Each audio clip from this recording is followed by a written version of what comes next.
सङ्खुवासभा जिल्लाको चिचिला गाउँपालिका वडा नम्बर 4 अन्तर्गत पर्ने यो सुन्दर दृश्य मत्स्य पोखरीको हो। यहाँका युवा, स्थानीय र सरकारवालाहरूको पहलमा पछिल्लो समय यो ठाउँ घना बस्तीमा रूपान्तरण हुन थालेको छ। पर्यटनको केन्द्र बन्दै गएपछि मत्स्य पोखरीका युवाहरूले त्यो ठाउँलाई खेलकुदको गन्तव्य समेत बनाउने उद्देश्य राखेर त्यहाँ फुटबल समेत खेल्न मिल्ने खेल मैदान निर्माण कार्य सुरु गरेका छन्। स्थानीय दानदाता र वडापालिकाको झिनो सहयोगले 2080 सालबाट निर्माण कार्य सुरु गरिएको यो खेल मैदानले समयमै पूर्णता नपाउँदा खेल मैदान आसपास रहेका स्थानीय जग्गादाताहरू खेल मैदान निर्माणकै कारण पहिरो र बाढीको शिकार बन्न बाध्य भएका छन्।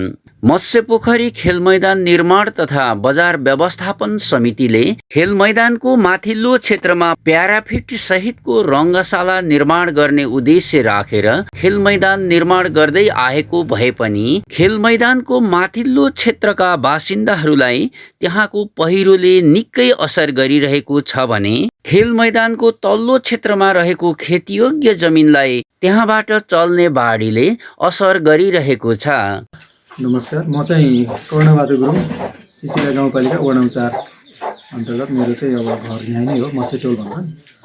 म चाहिँ यो अहिले विगत 3 वर्षदेखि नै अब यो हाम्रो चिचिला गाउँपालिका अन्तर्गत यो अत्यन्तै अब बहुधार्मिक पर्यटन क्षेत्र यो मत्स्य पोखरी अन्तर्गत यो अहिले हामीले चाहिँ यो जुन खेल मैदानको लागि चाहिँ हामीले 3 वर्ष अगाडिदेखि नै अब स्थानीय सरकारसँग अथवा यहाँको चाहिँ अब साथीभाइहरूको एउटा चासोको रूपमा लिएको एउटा नयाँ खेल मैदान अति आवश्यक भएको हुँदा र माथिल्लो पुरानो खेल मैदानले चाहिँ हामीलाई अब आगामी दिनमा चाहिँ अब त्यहाँ खेलकुद कार्यक्रम लगायत विभिन्न हाम्रो यहाँ चाहिँ वार्षिक लाग्ने मेलाहरू चाहिँ सहज रूपमा लगाउनको लागि चाहिँ हामीलाई चाहिँ पर्याप्त जग्गा नभएको कारणले हामीले खेल मैदानको लागि चाहिँ आवश्यक जग्गाहरू खोजी गर्ने क्रममा चाहिँ हामीले 2080 सालदेखि नै एउटा उपभोक्ता समिति गठन गरेर वडा कार्यालय प्लस चिचिला गाउँपालिकाको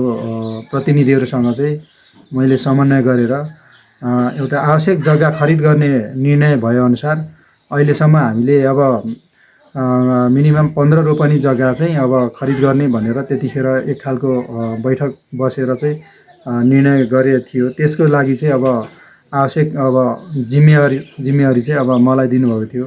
त्यो जग्गा खरिदको लागि चाहिँ अब समितिको अध्यक्ष चाहिँ मलाई नै जिम्मा दिनुभए अनुसार मैले त्यो अध्यक्ष पदमा रहेर जग्गा खरिद प्रक्रियालाई चाहिँ अगाडि बढाउने क्रममा चाहिँ अब लगभग हामी सफल भइसकेको अवस्था छ।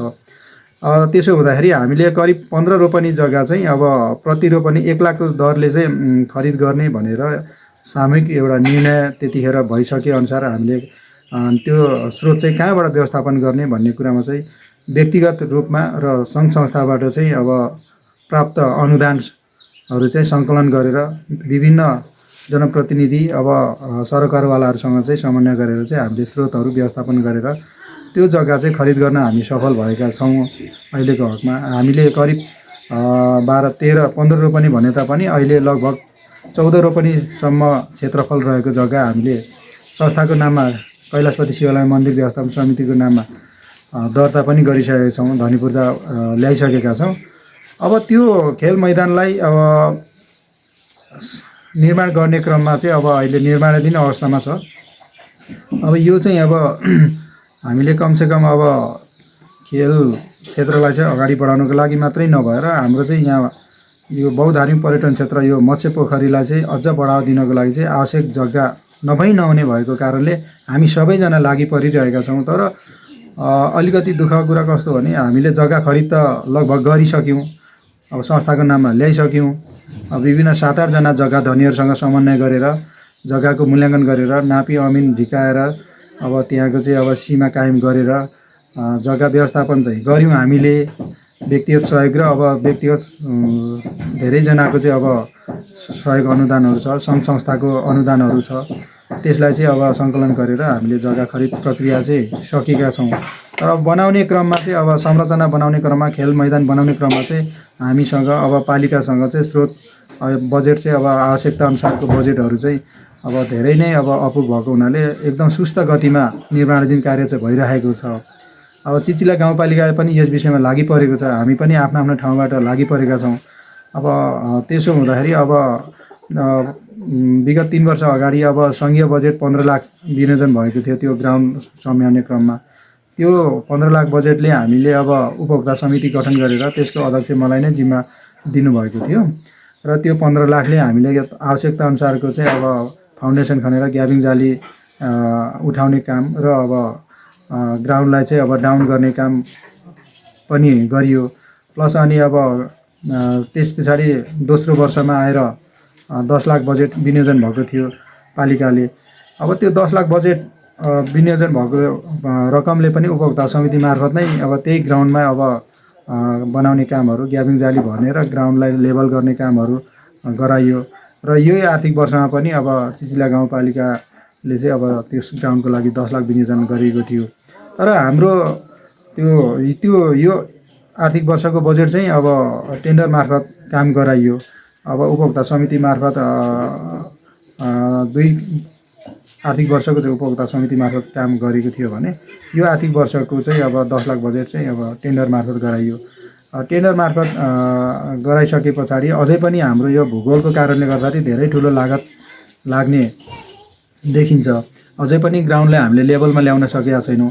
हाम्रो अलिकति भिरालो जमिन भएको कारणले ठुलो लागत लाग्ने भएको हुनाले अब यो 10 लाख र 15 लाख बजेटको आधारमा चाहिँ अब ग्राउन्ड बनाउने हो भने अझै हामीलाई 8-10 वर्ष लाग्ने देखिन्छ, अनुमान 8-10 वर्ष लाग्ने देखिन्छ। त्यसो भएकोले अब चाँडै सम्पन्न गर्नको लागि हामीलाई अझै पनि ग्राउन्डलाई चाहिँ लेभलमा ल्याउनको लागि अब उँधो तलतिर ग्राउन्डको तलतिरको भागबाट चाहिँ ग्याबिङ जाली उठाउनु पर्ने भरेर हाइट उठाउनु पर्ने हुन्छ र त्यसमा अब फेरि अब माथिल्लो भागबाट चाहिँ अब माटो कटिङ गरेर चाहिँ फिलिङ गर्नुपर्ने हुन्छ लेभलमा ल्याउनको लागि। त्यसो हुँदा अझै पनि कम्तीमा हामीलाई अब 50 देखि 60 लाखसम्म चाहिँ ग्राउन्ड लेभलमा ल्याउन आवश्यक बजेट देखिन्छ। त्यसो भएकोले अब 50 देखि 60 लाखसम्म भयो भने हामी ग्राउन्डलाई लेभलमा ल्याउन चाहिँ सकिन्छ।